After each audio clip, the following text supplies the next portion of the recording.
Hey, y'all, it's Juanita Coley, the founder of Solid Rock Consulting, where we help call centers implement technology, optimize the technology that they currently have in place, and build better workforce management teams. I want to welcome you to Call Center Chronicles. Call Center Chronicles is a place for CEOs, call center professionals, tech leaders, and yes, the customer, looking to have fun yet thought-provoking conversations around how we improve customer experiences and companies' bottom line. We are on a mission to normalize women in tech and workforce management leadership roles, and we believe that starts with conversation. Welcome to Call Center Chronicles.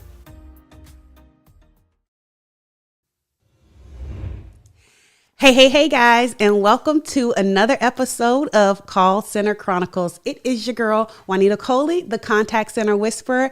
I am super excited to have you guys on another show. Hey, let's get some housekeeping out of the way. If you're watching us live, don't be rude, okay? Leave us a comment in the chat. Let us know where you're watching us from. I'm super excited to engage with you all today. Also, hey, if there is a topic that you all want to talk about, make sure that y'all submit that. So go to solidrockco.net/CCC. Okay. Call Center Chronicles, CCC. All right. And tell us what you want to hear about. What are some of the topics that y'all want to know about as it relates to call centers, customer experience, employee experience, future of work, all of those good things? What are the things that people are not talking about? Y'all know I'm a rebel, right? So you know I love to talk about the things that people just are like, about face. We're not talking about it today, all right? So let us know what we should be talking about. Also, if there is somebody that you think that I should interview, make sure that you let me know. Okay. Slide into my message box. Okay. Slide into solidrockco.net/CCC. Okay. It's on there as well, where you can let us know who we should be interviewing. I want to hear from you all. Okay. We make the show for you all because, there's so many topics that we could be talking about, but are we talking about the things that you want to hear about? All right. So cool. All right. So I have an amazing guest for you all today. I'm super excited. We connected via LinkedIn and we've been connected since. And I'm super excited to just jump right into the show today. I promise you it's going to be juicy like always. Okay. All right. So let's hop right in. Thank you so much, Sean, for being with us today. Thank you. I'm excited. For one, you're doing amazing work for the community. Call Center Chronicles, this is exactly what we need. So started from the bottom like an agent. So I'm excited to share what I've learned. Hey, all right. I love it. Started from the bottom and now we're here. Okay. Yeah. Now we're here. So tell us about that, Sean. Tell us about your journey into being the VP of support. So, I'm kind of a stalker when we get leaders in diversity roles, diverse leaders in senior leadership roles. I'm always like, it's not even about the role per se. It's about the journey that they had to endure or had to take to get there. So I'm always excited about that journey, what the journey was, what made you decide like, hey, this is where I want to be. No one wakes up and says, hey, I want to be the VP of support. So like, how did that career, morph into what it is today? That's a great question. And I think you're spot on. Never saw it, never knew even support was actually a career path, right? So for me, growing up, I thought I was going to be the next Usher. I wanted to be a singer. Hey. I was that guy. I was a dancer, have my own dance crew. So okay, we gonna come back to that. Okay, I was gonna say, Buster, go ahead, go ahead, do a note for us. I didn't know this, Sean. You got to let me know these kind of things ahead of time. So you said you was gonna be Usher. Okay, go ahead. See, sorry. The problem is I can't sing. Oh. So I thought I could, but I just didn't have the talent, right? So, I remember growing up my entire life, it was art, it was music. So I was a dancer, hundreds of talent shows, performances, never saw myself in the corporate environment. So I find myself being 19, high school dropout, homeless. And I'm in a situation where I'm like, okay, I saw all my friends go off to college. My mother was sick, so I had to pretty much work my senior year and miss a lot of class. And now I'm waking up in a car after sleeping, in my friend's neighborhood, which she didn't even know I was in her cul-de-sac. And I say, okay, my life has to change. Clearly, I have to get my life together. I need to go back to school, finish up school, and then figure out how I'm going to move forward. So I ended up doing that. I ended up going to college. But in that process, I become a young parent. I meet my wife early on. We have our first kid. And now, reality hits where you're saying to yourself, okay, I need to step it up. So I had the opportunity to actually get in the call center world because I was a pharmacy technician for Walgreens. And I had a family friend reach out to me and say, hey, we're hiring for this role. You should apply. So they recruited me. And I'm like, what is a call center? I said, wait a minute. I get to sit down all day? Oh, because, you was in right there, right? Yeah. Okay. So I go down that path, and throughout the years, did frontline for about 4 years, then moved into becoming a workforce analyst. And in that role is where I really got my leadership opportunity. A couple months in, I become the leader because my leader at the time moved on to another company. And about a year and a half later, I was presented. They said, hey, we have this management opportunity for you. You need to grow your team, but would you be open to moving to Mexico to do it? And I said, yes. So now I'm a workforce manager, but I'm living in Mexico and I don't speak Spanish. Now that's good right there. Go ahead. Go ahead. I have a habit. Go ahead. No. So, that transition was the best experience for me. For one, it taught me true leadership, because when you go somewhere where all you really have is your work, you don't have any distractions. That first team I hired, they all had diverse talent. They came from different backgrounds. And I got the opportunity to see what it's like to say, okay, I don't want another version of me.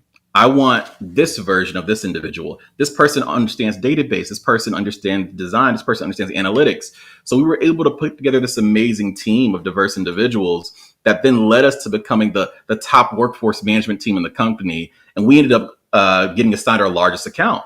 So that was a big win for us. And it wasn't easy, but as I mentioned, it taught me so many lessons. And the first one really being that in order for you to be recognized as a top leader, you have to understand it's not about you anymore. It's about your team.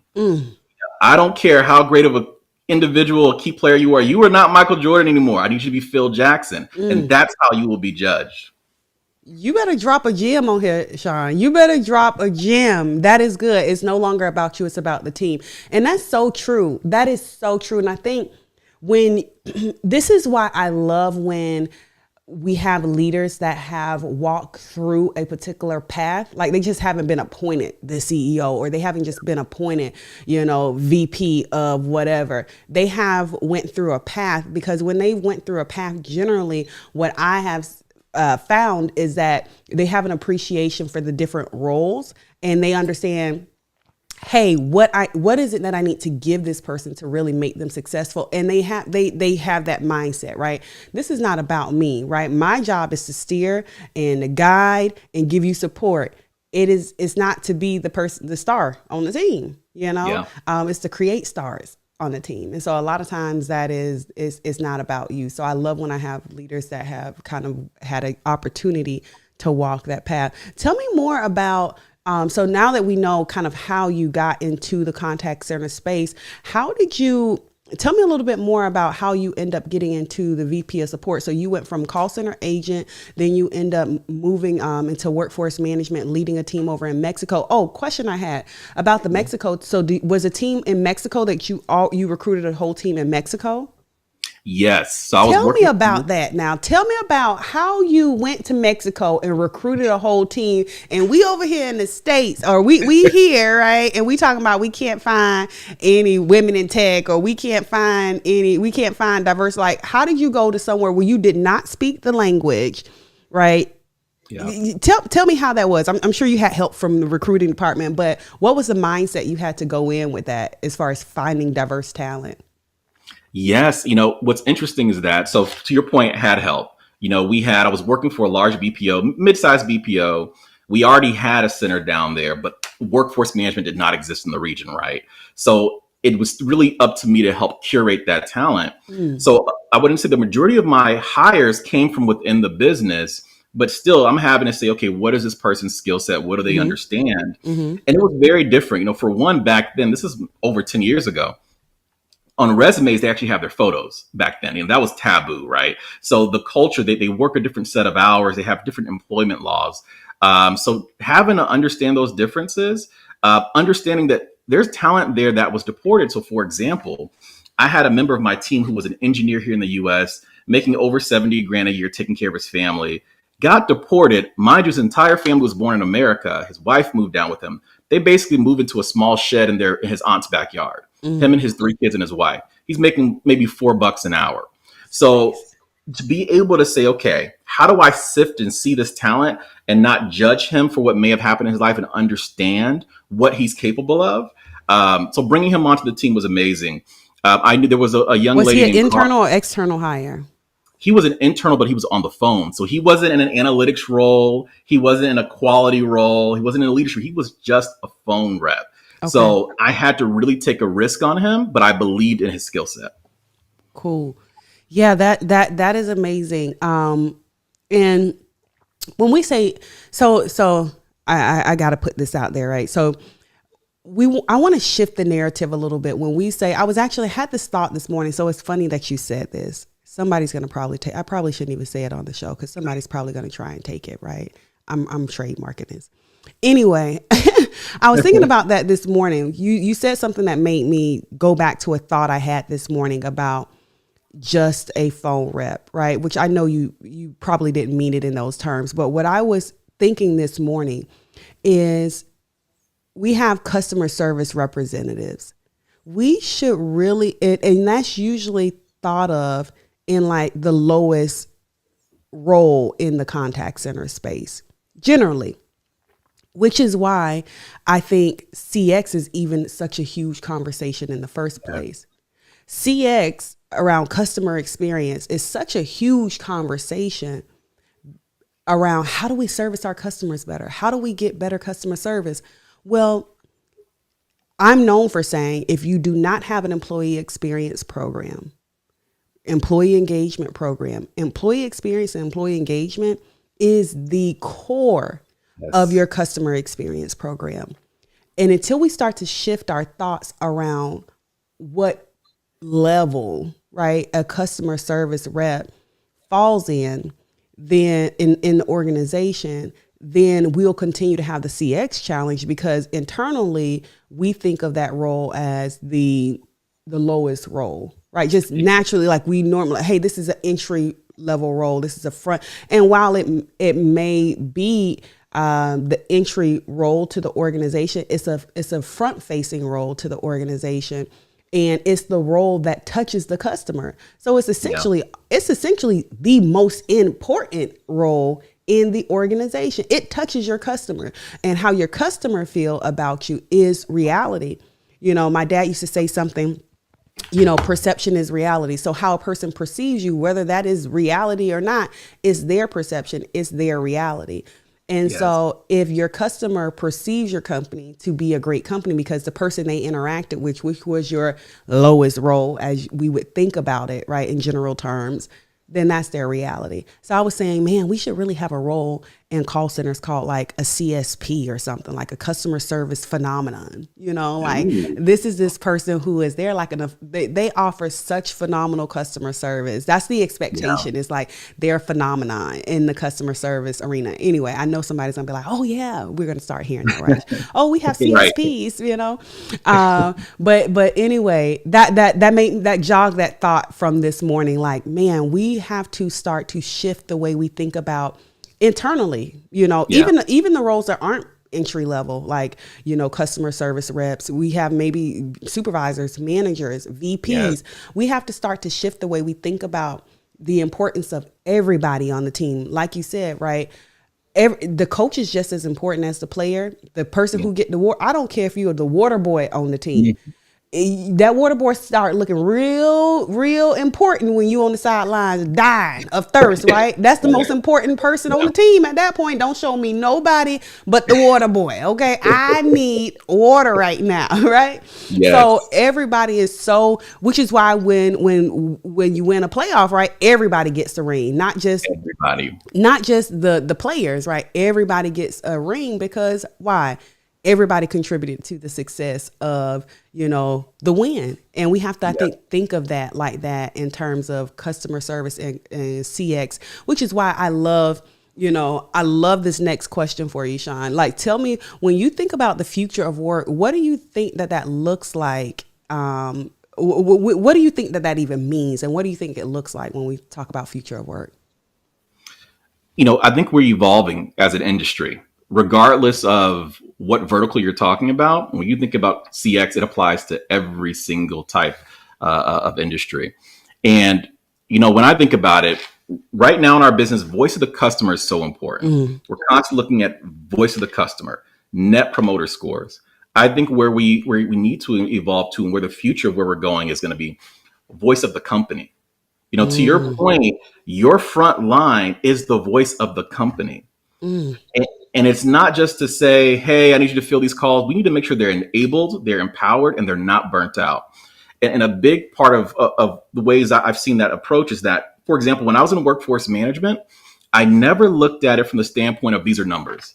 I looked at, if my employees are burnt out because their occupancy is too high and I'm not hiring enough staff, that is going to then translate to my customer. So you have a customer who's waiting 15, 20 minutes to speak to an agent. They're frustrated. Then you have an agent who's been on calls back to back.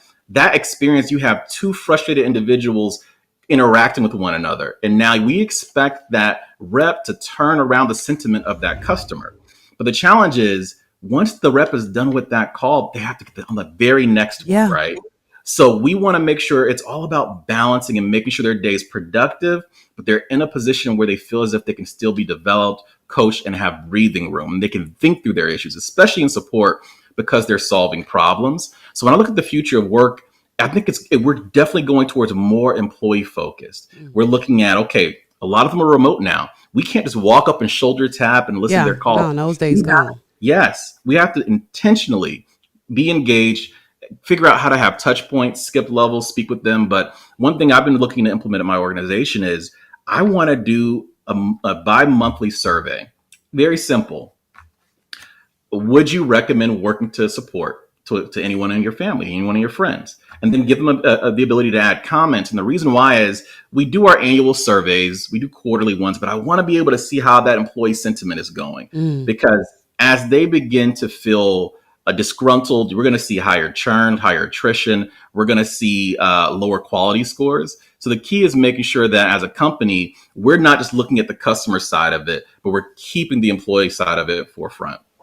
I love that. Voice of the customer, voice of the company. So we got voice of the customer, and then we have voice of the company. I love that. I love that. I love that. I love that. So you walked us through agent. You walked us through workforce management. You walked us through, building a team and how you kind of had to look at those dynamics in building a diverse team with diverse, and the thought process you had to go through being in Mexico. How did you then transfer to VP of support? Like, why? What was the natural progression for that? Yes. So after I left that organization, I joined a much smaller one, a small company here in Atlanta, where we also had a vendor partner. So we were an outsourcer ourselves, and we had a vendor partner in the DR to also help us with our volume. But we had over 40 clients. We were small, but a lot of it was shared volume. And we had some major clients. And it's my first director role. I walk in the door. Day 2, I say, wow, I cannot do workforce management here. Reason being, they had been around for 20 years, but they didn't have the right organizational structure, the right coaching cadence, the right floor visibility.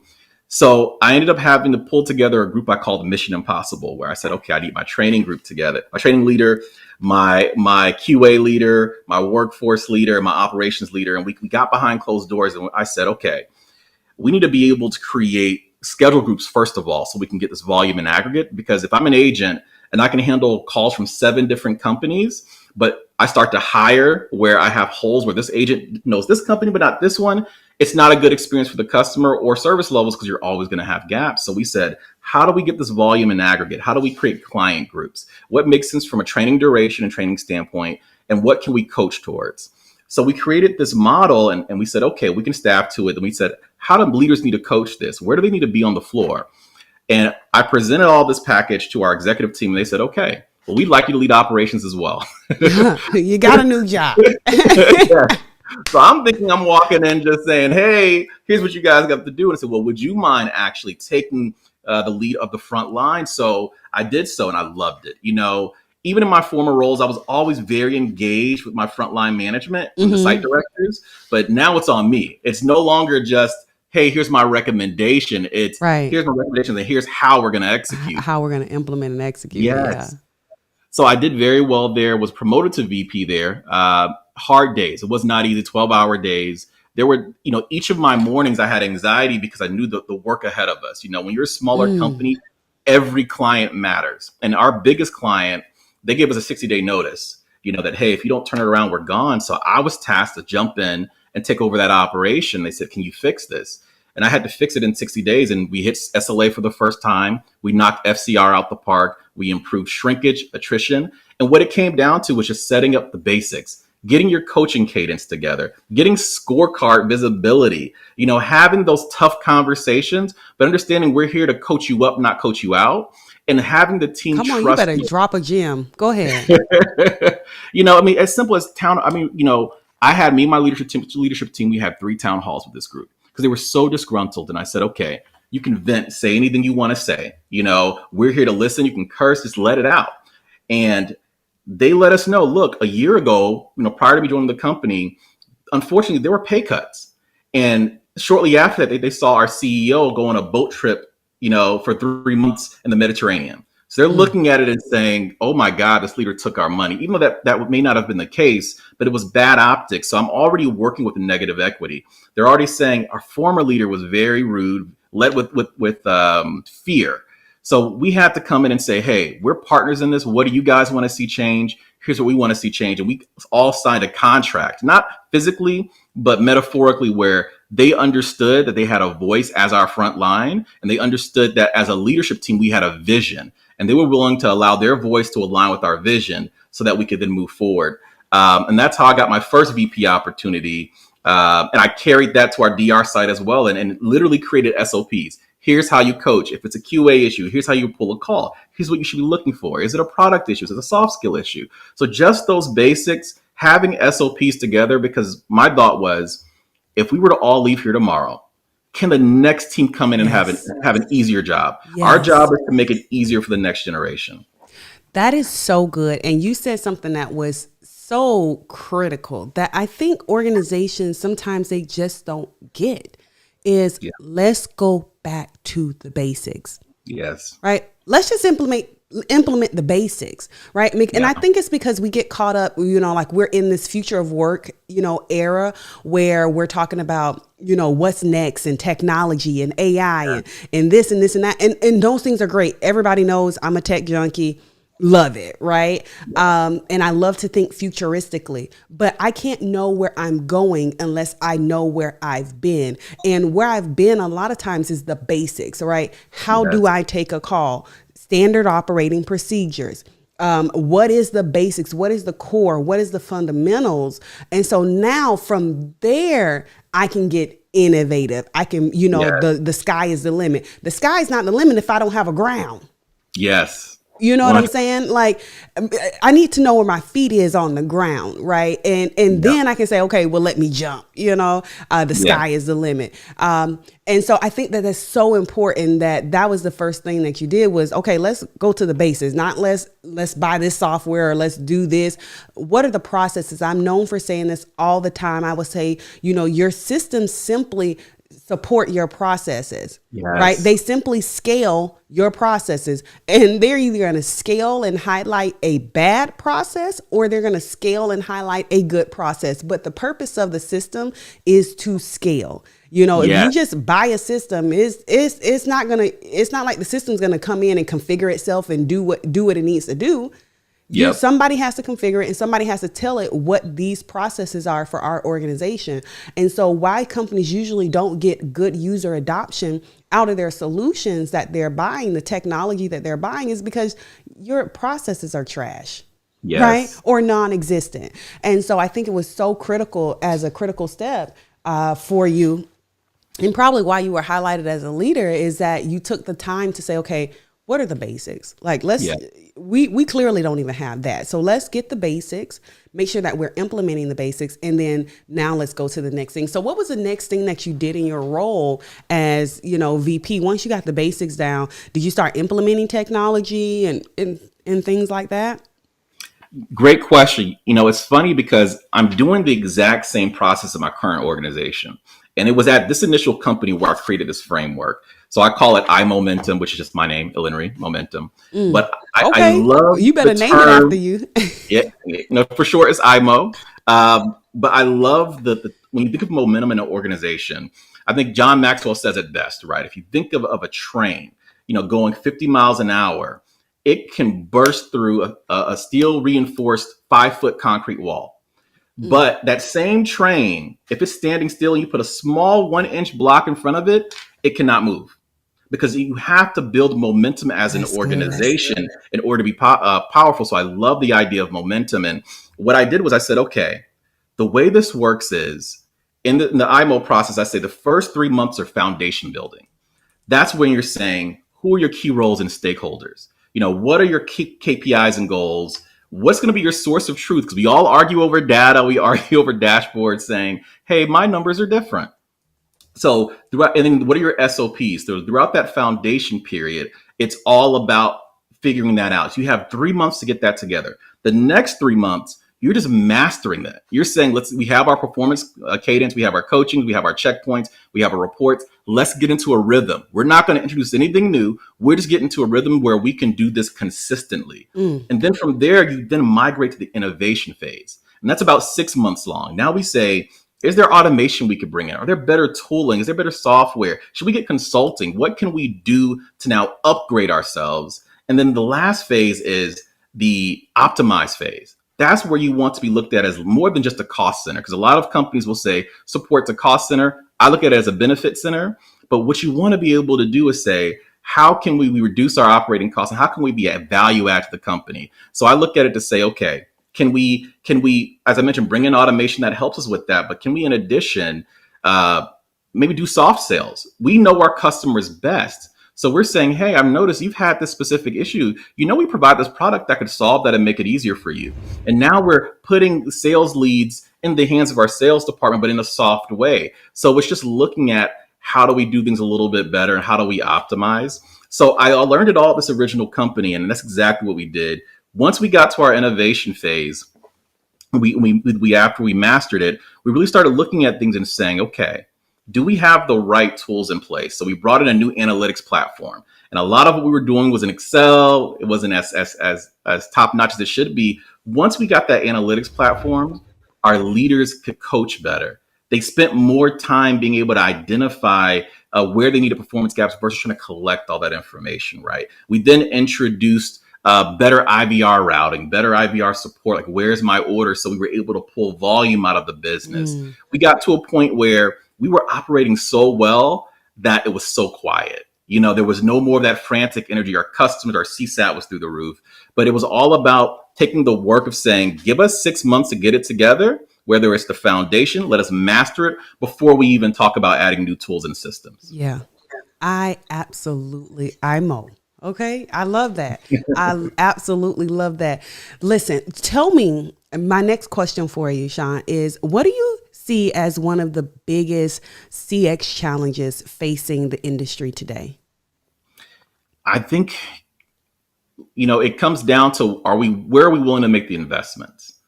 We're getting to a place where the world has become more written. People are more used to text, more used to chat. Email, it can be very slow. I think we're starting to say, can we give AI to have these conversations up front?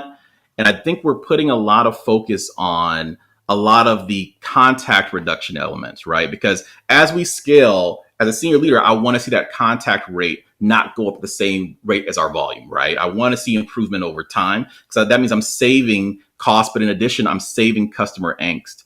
But I think that, a big risk for us is we may go too far in trying to take the inhuman and make it human. And what we really should be doing is how do we, for one, take a lot of this noise out of the business. So I always say, if you want to make customers happy, especially in support, there are really 4 pillars you should focus on.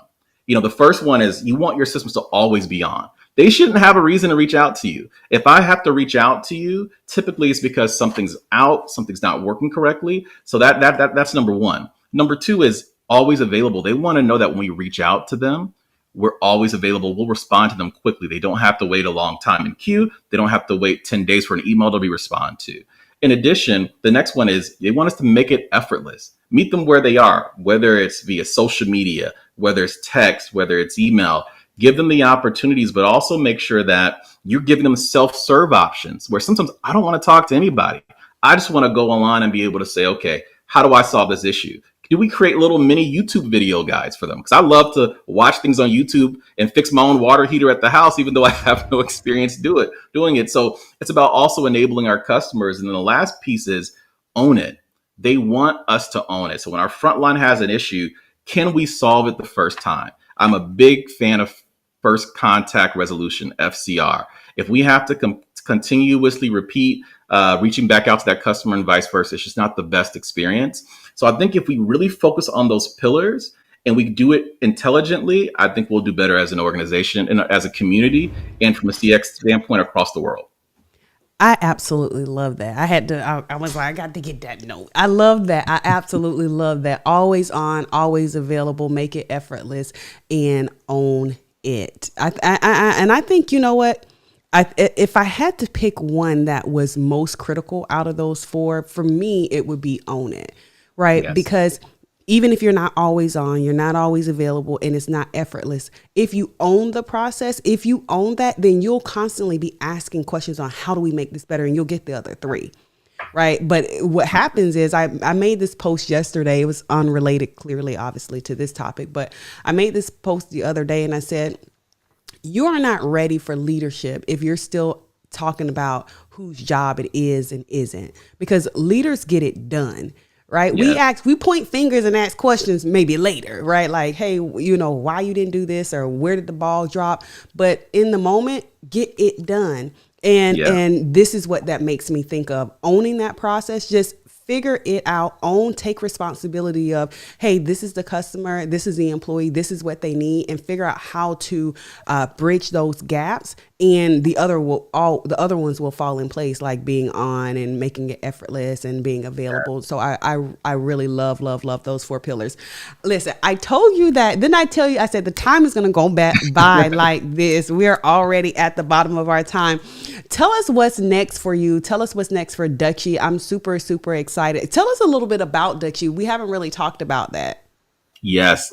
For one, I'm in love with Dutchie. I've been here for a little over a month, and who Dutchie is, who are we? Dutchie is a software provider for the cannabis industry. So when you think of companies like Shopify, like DoorDash, like Square POS, we do all of that, right? When it comes to payments, all of that, where we're really enabling our dispensaries, our customers, because the challenge is, and a lot of us who don't live in states where cannabis is legal, like myself, don't realize how difficult the industry is. You're looking at an industry where our customers are the most regulated, and it varies from state to state. Mm-hmm. And the barrier to entry for cost is so high for them.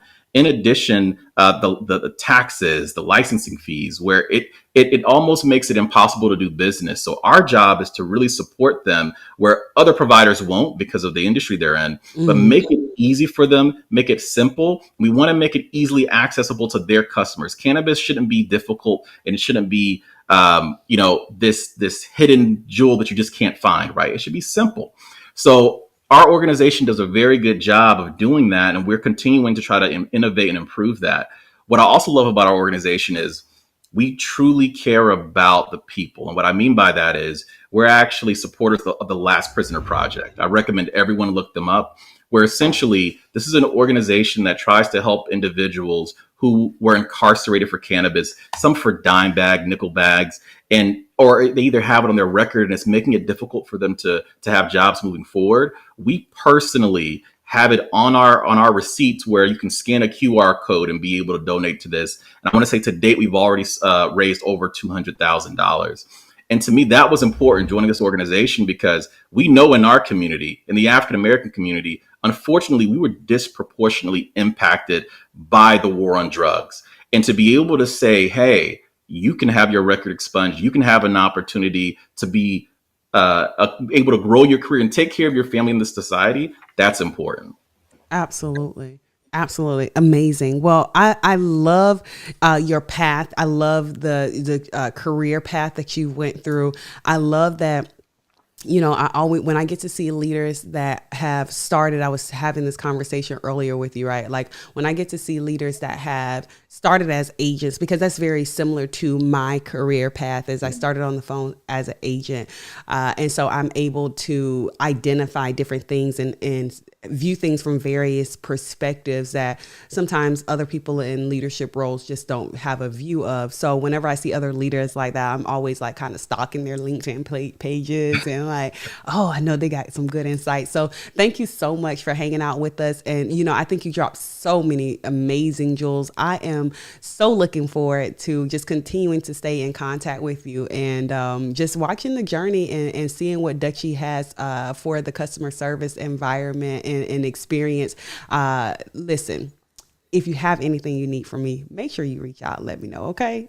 Most definitely. All right. Thank you. Hang out with me in the green room. I'm going to wrap the show and I'll be right back. Sounds good. Thank you.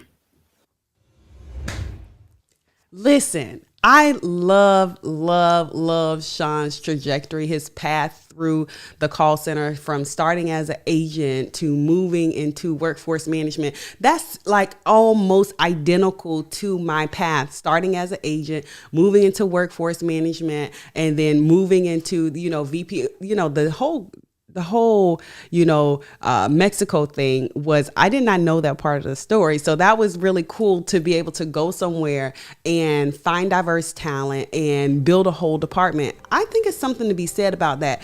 I think we should have Sean back to kind of tell us how he did that, because if we're having when we talk about the Great Resignation, we can't find people, all those different things. Sean was able to do it. So we might need to have a whole episode on just how Sean was able to find these people. Okay. So I think that was amazing. I also loved, one of the things that I loved about the 4 pillars that he mentioned, right, was always being on, always being available, make it effortless. When we talk about CX, make it effortless, and then make sure that you own that process. You all know that I'm always talking about, customer experience and employee experience.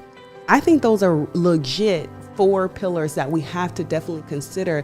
And I think, like I said earlier, the main of those 4 pillars is really owning it, taking personal ownership of how you can make the customer experience and that customer journey that much better. Well, that's my soapbox time for today. Thank y'all so much for tuning in. Remember, visit us over at solidrockco.net/CCC. I can't wait to talk to y'all some more. Until next week, guys. Talk to you soon. Bye.